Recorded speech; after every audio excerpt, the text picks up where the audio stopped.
বিসমিল্লাহির রহমানির রহিম। 2014, 2018 এবং 2024 বাংলাদেশের জনগণের সাথে শুধু প্রতারণা করা হয়নি, তাদের যে ভোটাধিকার প্রয়োগের যে ক্ষমতা, সেই ক্ষমতাকে কেড়ে নেওয়া হয়েছে। গত 3টা টার্মে যে নির্বাচন হয়েছে, সেই নির্বাচনের মাধ্যমে এক নায়কতন্ত্র প্রতিষ্ঠিত করা হয়েছিল। জনগণ তার যে কাঙ্ক্ষিত ভোটাধিকার, সেই ভোটাধিকার প্রয়োগ করার জন্য মুখিয়ে রয়েছে। দীর্ঘদিন আমরা আন্দোলন সংগ্রাম করেছি, জনগণকে সাথে নিয়ে আমরা দুর্বার আন্দোলন গড়ে তুলেছিলাম গত প্রায় 10 বছর, 2013 সালের পর থেকেই। তার ধারাবাহিকতায় 2024 সালের 5ই আগস্ট একটি গণঅভ্যুত্থান হয়েছে এবং সেই গণঅভ্যুত্থানে বাংলাদেশের জনগণ স্বতঃস্ফূর্তভাবে মাঠে নেমে এসেছিল, যার ফলশ্রুতিতে একটা সরকারের পতন হয়েছে। 5 আগস্টের পরে বাংলাদেশের মানুষের একটা আকাঙ্ক্ষা ছিল যে দ্রুততম সময়ের মধ্যে একটা নির্বাচন হতে হবে, এবং সেই নির্বাচনের জন্য আমরা যেখানে গিয়েছি, বাংলাদেশের যে অঞ্চলে গিয়েছি, আমাদের যত নেতাকর্মী আছে সবার সাথে আমরা কথা বলেছি। প্রতিটা মানুষ তারা কিন্তু বলেছে জাতীয় নির্বাচন তারা দেখতে চায়। কিন্তু যেভাবে হোক একটা সংস্কার বাংলাদেশের প্রয়োজন, সেই সংস্কারের চেষ্টা বর্তমান সরকার করেছে এবং প্রায় প্রতিটা রাজনৈতিক দলের কাছ থেকেই সংস্কারের প্রস্তাব ছিল। বিএনপি সহ গণতন্ত্র মঞ্চের 31 দফা একটা সংস্কার প্রস্তাব আছে এবং সেটি নিয়ে কাজ করছে। সরকারের যে প্রস্তাবিত যে সংস্কারগুলো আছে, তার সাথে আমাদের সংস্কারের অনেক জায়গাতেই একমত আছি আমরা এবং মিলে যাচ্ছে। কিন্তু আগামী যে জাতীয় নির্বাচন, সেই নির্বাচনটা কবে হবে সেটা নিয়ে কিন্তু একটা ধোঁয়াশা আছে। বাংলাদেশের জনগণ একটা আশা আকাঙ্ক্ষার মধ্যে ছিল যে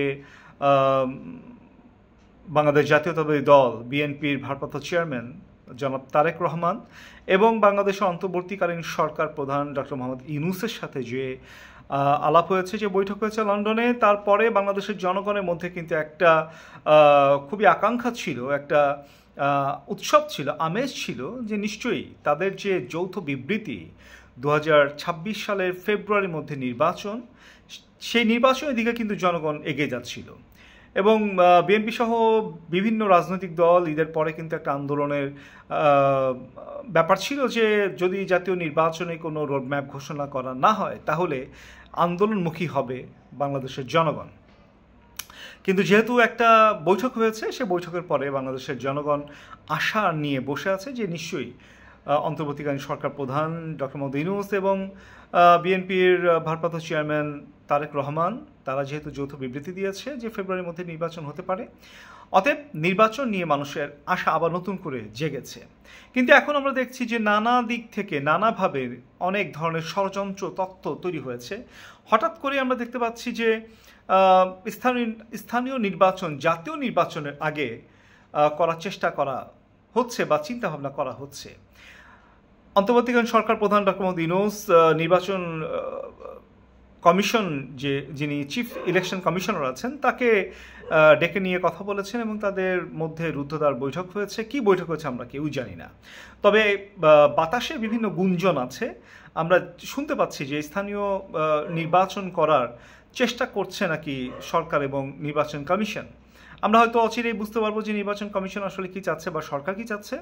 তবে জাতীয় নির্বাচনের আগে স্থানীয় নির্বাচন বাংলাদেশের জনগণ কোনোভাবেই মেনে নেবে না, কারণ বাংলাদেশে একটা স্থিতিশীল সরকার প্রয়োজন, একটা নির্বাচিত সরকার প্রয়োজন। কারণ নির্বাচিত সরকার যদি না হয় তাহলে যেভাবে করে মবক্রেসি হচ্ছে, যেভাবে করে মানুষের অধিকার লুণ্ঠন করা হচ্ছে, যেভাবে করে আইনের শাসনকে লুণ্ঠন করা হচ্ছে, যেভাবে করে মিডিয়াকে দমন পীড়ন করা হচ্ছে, নিয়ন্ত্রণ করা হচ্ছে, সেখান থেকে বেরোতে হলে, বাংলাদেশের অর্থনীতির চাকাকে সচল করতে হলে, গার্মেন্টস শিল্পকে বাঁচাতে হলে, আমাদের ইন্ডাস্ট্রিকে বাঁচাতে হলে, শিল্প কলকারখানা শ্রমিকদেরকে বাঁচাতে হলে, শিক্ষকদেরকে বাঁচাতে হলে, আপামর জনগণকে বাঁচাতে হলে একটা সুষ্ঠু নির্বাচনের কোনো বিকল্প নাই এবং একটা নির্বাচিত সরকারের কোনো বিকল্প নাই।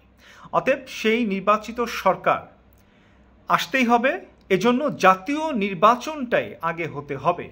যদি সরকার বা নির্বাচন কমিশন স্থানীয় সরকার নির্বাচন করার চেষ্টা করে জাতীয় নির্বাচনের আগে, তাহলে বাংলাদেশের জনগণ অবশ্যই আবারও মাঠে নেমে আসবে এবং ভাসানী জনশক্তি পার্টি জনগণকে সাথে নিয়ে আমরা কিন্তু রাজপথে নামব। এটা আমরা একেবারে স্পষ্ট করে বলে দিচ্ছি যে ভাসানী জনশক্তি পার্টি তারা জনগণকে সাথে নিয়ে যদি জাতীয় নির্বাচনের আগে স্থানীয় সরকার নির্বাচন করার কোনো ধরনের সরকারের পরিকল্পনা থাকে, তাহলে আমরা মনে করব এটা যেটা আমাদের জাতীয় নির্বাচন, সেই নির্বাচনকে পিছিয়ে দেওয়ার একটা ষড়যন্ত্র, এবং সেই ষড়যন্ত্রকে কোনোভাবেই আমরা মেনে নেব না। বাংলাদেশের জনগণ সেটি মেনে নেবে না। অতএব বাংলাদেশের জনগণকে সাথে নিয়ে ভাসানী জনশক্তি পার্টি মাঠে নামবে। আমরা বলতে চাই অচিরেই, যেটা বাংলাদেশ সরকার প্রধান অর্থাৎ অন্তর্বর্তীকালীন সরকার প্রধান তিনি বলেছেন যে এপ্রিল মাসের মধ্যে নির্বাচন তিনি চান, জাতীয় উদ্দেশ্যে ভাষণ নিয়ে বলেছেন, এবং লন্ডনে গিয়ে বলেছেন যে ফেব্রুয়ারির মধ্যে নির্বাচন হতে পারে। আমরা চাই ডিসেম্বরের মধ্যে নির্বাচন। যদি ডিসেম্বরের মধ্যে নির্বাচন না হয় তাহলে জানুয়ারি এবং সর্বোচ্চ ফেব্রুয়ারি রমজান মাসের আগে নির্বাচন হতে হবে। যদি তা না হয় তাহলে বাংলাদেশের জনগণ দুর্বার আন্দোলন গড়ে তুলবে এবং জাতীয় নির্বাচন বাংলাদেশের জনগণ ঠিকই আদায় করে নেবে। সবাইকে ধন্যবাদ।